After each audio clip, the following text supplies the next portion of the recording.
So Michael Popok, Legal AF, they're going to need a huge waiting room, a green room in Georgia for Fulton County to hold all the witnesses that Fulton County District Attorney Fani Willis is going to call against Donald Trump, Rudy Giuliani, and Mark Meadows, among others, this summer. It includes, according to new reporting by Tamara Hellerman, who's on the ground with her ear to the ground in Georgia, it includes several Department of Justice, Trump Department of Justice key leaders like former Attorney General Bill Barr, former Acting Attorney General Jeff Rosen, former Acting Deputy Attorney General Richard Donoghue.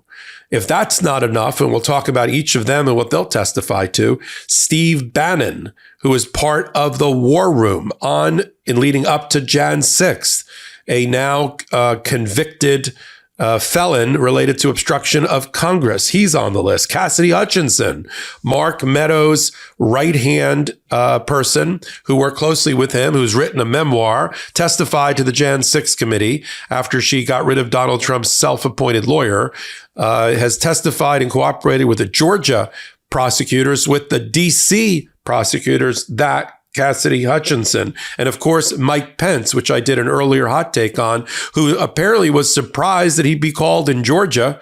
No idea why Mike Pence would be surprised that he'd be called as a witness against Donald Trump in Georgia. He's basically been campaigning to be a witness in all of the prosecutions with public statements in his own memoir, So Help Me God.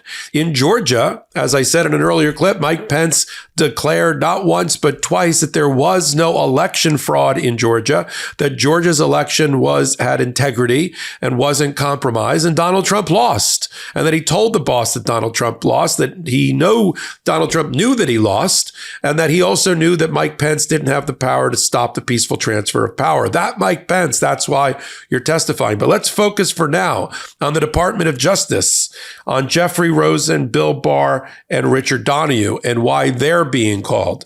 Bill Barr, of course, is going to be able to testify consistent with what he's told Congress and the Jan 6 committee, and what he has said frequently in press reports ever since, that there was no outcome determinative fraud in the election that would have changed the results and made Donald Trump president. Full stop. That Donald Trump knew that Donald Trump was informed that directly by Bill Barr and other members of the Department of Justice, that Bill Barr will also criticize and crap on Jeffrey Clark, an indicted co-conspirator, who was number 5 or 6 on the list, the letterhead of the Department of Justice as an environmental lawyer, that for a moment in time was the acting attorney general and tried to use the Department of Justice in a weaponized way to interfere with the peaceful transfer of power and interfere with the Georgia election process. He will criticize somebody that used to work under him, and with Bill Barr having had the top job.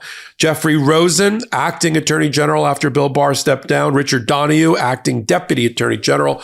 We'll talk about Donald Trump's attempts to interfere with the Georgia election, weaponize the Department of Justice, which they stopped, his efforts to try to use martial law to suspend the Constitution and take possession and seize voting machines, including in Georgia.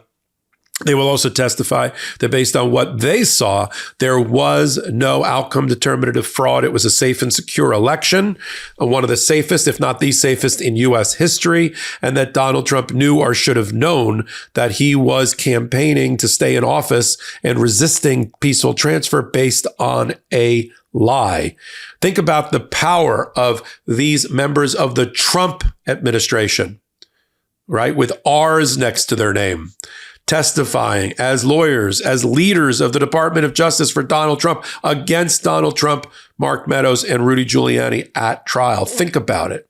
Put yourself, as I do as a trial lawyer, project yourself into a courtroom and what that day will look like as Bill Barr comes through the court. You know, all the criticism of Donald Trump, all the attacks on his weight, all the attacks on Bill Barr's being feckless or not having brass ones or whatever, all the nicknames that Donald Trump has pinned on him all fall by the wayside in front of a jury that's just riveted by the former Attorney General for the United States testifying at length against Donald Trump and that he was a madman that tried to cling to power. Jeffrey Rosen, same thing, that he and Richard Donoghue were going to quit if Donald Trump executed his plan and his idea to seize voting machines and to weaponize the Department of Justice and claim that there was outcome determinative fraud when there was not, and their efforts to stop him from doing that. If you're like me, morning coffee, non-negotiable. But I was tired of either waiting in line for an overpriced cup or settling for gritty, bitter coffee at home. Now I've switched to using AeroPress and I'm never going back. It's so easy and convenient and incredibly unique. I never knew coffee at home could taste this good. AeroPress is like a French press, only better. It's the only press that uses a patented 3-in-1 brew technology, combining the best of several brew methods into one portable device for a completely unique and delicious flavor profile. Smooth, rich, and full-bodied, without the bitterness and grit found in other presses. And as a bonus, AeroPress can brew thousands of recipes. AeroPress travels better than others too. It's compact and incredibly durable. That means you'll never have to endure terrible coffee at the hotel, on the job, or on an adventure again. It brews and cleans in less than 2 minutes. Just add medium fine coffee grounds, pour in hot water, stir for 5 seconds, brew for 30 seconds, then press into your favorite mug and enjoy. There's a reason why AeroPress is the barista's favorite home brewing tool. AeroPress is the best reviewed coffee press on the planet with more than 55,000 5-star reviews. Thoughtful, proven, and under $50, AeroPress is the perfect gift or stocking stuffer for every coffee lover in your life this holiday season. Don't settle for less than the best. They'll love it. AeroPress is shockingly affordable, less than $50, and we've got an incredible offer for our audience. Visit aeropress.com/legalaf. That's AEROPRESS.com/legalaf to save up to 20%. That's aeropress.com/legalaf to save up to 20%. It's time to ditch the drive-thru, toss the French press, and say yes to better mornings fueled by better coffee. AeroPress ships to the USA and over 60 countries around the world. And we thank AeroPress for sponsoring our show. They'll also criticize Jeffrey Clark.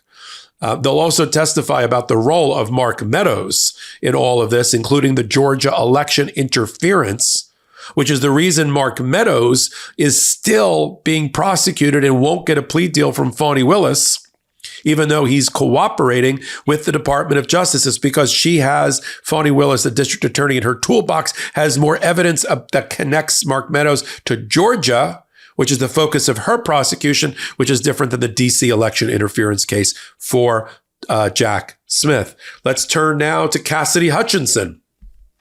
Cassidy Hutchinson, we know from prior reporting on Legal AF and on hot takes like this one, that she's been cooperating with Jack Smith for over a year. She's been cooperating with the Georgia prosecutors for probably the last 6 months. She's testified before grand juries against Mark Meadows, against Donald Trump, against Jeff Clark and the other indicted co-conspirators, Sidney Powell being among them. She was a gatekeeper at the time of Jan 6 and leading up to Jan 6 for Mark Meadows. She observed Mark Meadows burning documents in his office instead of preserving them as evidence. In other words, destroying evidence. She was a fly on the wall and overheard the president on numerous occasions acknowledge that he knew he lost the election.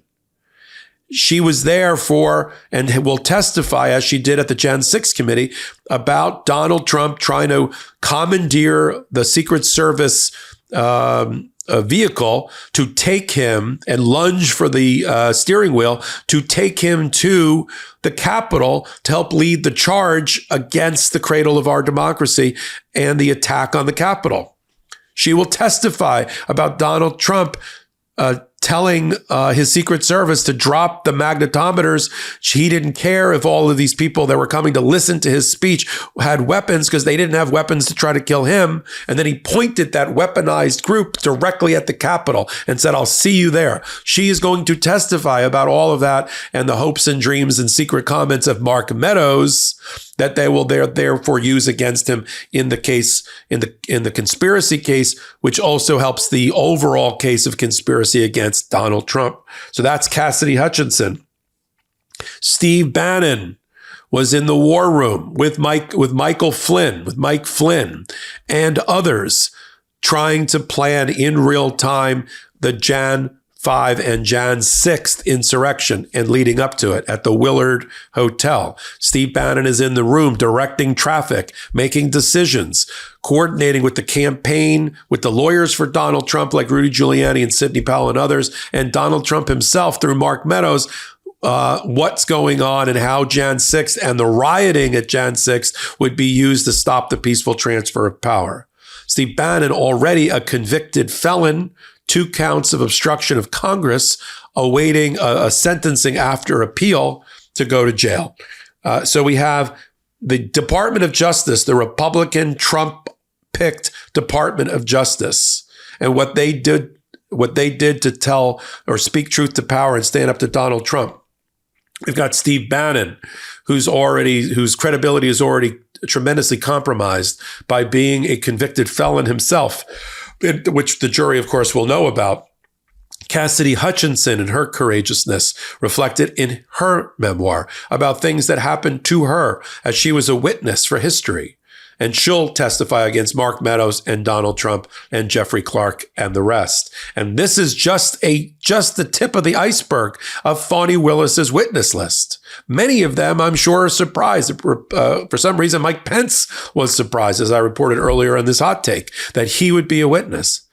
This is how Fani Willis is loaded for bear to take down Donald Trump. You don't take on and indict a former president, as she did, if you're not ready to try your case and you don't have the goods. And what we're listening to and watching in court appearances, in filings, in motion practice before Judge McAfee, including her arrival to try aspects of the pretrial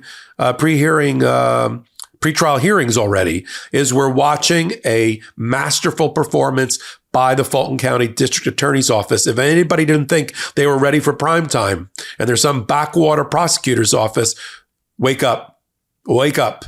She didn't bring a sprawling RICO indictment, 13 counts against Donald Trump, including involving the battleground state conduct, if she wasn't ready. She's not going to shirk her responsibility. She's not afraid, despite having death threats against her. It's requiring the use of bulletproof vests and armed guards around her and her staff. She is not going to be deterred. She was elected to be the prosecutor for Fulton County and the people of Georgia, and she's doing just that, right? And she's not showing up, to a gunfight with a knife. She's got what she needs to convict Donald Trump.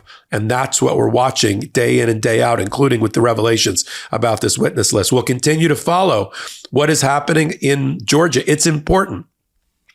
It's not just what's happening in the District of Columbia in the Tanya Chutkan presided over case that's going to trial in March. It's not just what's happening in Mar-a-Lago and the hand-to-hand combat there in Florida with the Department of Justice for the espionage and obstruction case related to the documents at Mar-a-Lago. It's not just about the Stormy Daniels hush money cover-up business record fraud case in state court in New York, led by the Manhattan DA's office. It's not just about the civil cases against Donald Trump brought by E. Jean Carroll in another defamation punitive damage case to be tried in January on the amount of damages that he owes E. Jean Carroll for having raped her, as adjudicated by a jury in New York. It's not just about attempts in Colorado and in other states to take Donald Trump off the ballot because of the 14th Amendment, Section 3 disqualification clause. It's all of what we're describing. It is all the cases, civil and criminal, as we watch a justice system struggle to control and discipline and bring justice because of Donald Trump's conduct, civil, wrongful, criminal conduct. And as they try to map rules, procedure, law of state and federal courts, criminal and civil courts, using plaintiffs as well, trying to get their redress for what happened to them, and having all these issues of immunity be resolved by the appellate courts in favor of justice and against Donald Trump. We're following it right here. It's all important.